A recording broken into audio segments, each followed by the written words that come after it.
Hey everyone, welcome to Cricut Time. If you like this video, subscribe for more project ideas and tutorials on all things Cricut. Today's tutorial is on how to make a personalized doormat. This is a 16 by 24 inch doormat, so I will be using the 24 inch green Cricut mat to cut out the stencil. Stencil paper works great for wood, but it's super frustrating when trying to make a mat because it just doesn't stick. I recommend using regular vinyl when making a doormat because it sticks better and it leaves you with clean lines.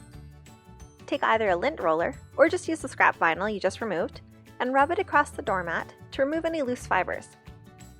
Keeping the backing on the vinyl, lay out your design and use a ruler to center it. Once you are happy with the positioning, put some tape on each side to use as a guide so you know exactly where to put the design when you go to stick on the vinyl. Getting anything to stick on these mats is challenging, so this step will avoid having to move your design around.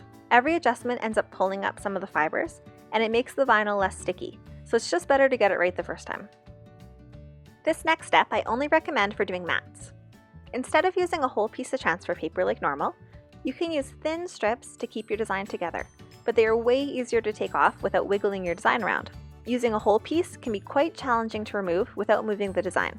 I try to make sure I have 1 or 2 pieces on each letter, especially if it's something like an O where the center is completely free from the rest of the design.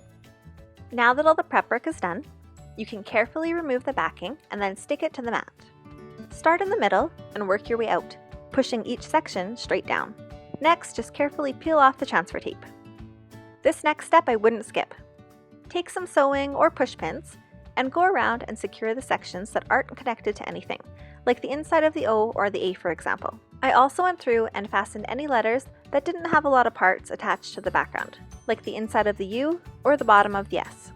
This step is important because when you go to spray with a Flex Seal, the loose areas roll up a bit as the Flex Seal dries. I wanted to do at least 2 coats, and if the pieces are pinned in, they're easy to stick back down when they dry and you're ready to spray the second coat.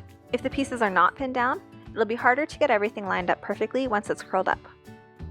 The final step in getting the mat ready for Flex Seal is just covering up all the areas that you don't want to spray. Just put some tape around the edges of the vinyl and put some scrap paper or newspaper around the larger areas to protect them from getting sprayed.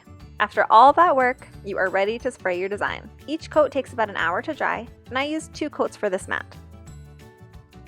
Well, my mat has had time to dry overnight, and you can see how much the edges have curled up. Now comes the fun part. Just take out the pins and peel off the vinyl. Thanks for joining me today in this tutorial, and I hope your next mat goes smoothly. If you liked this video, don't forget to hit the like button and subscribe for more project ideas and tutorials on all things Cricut.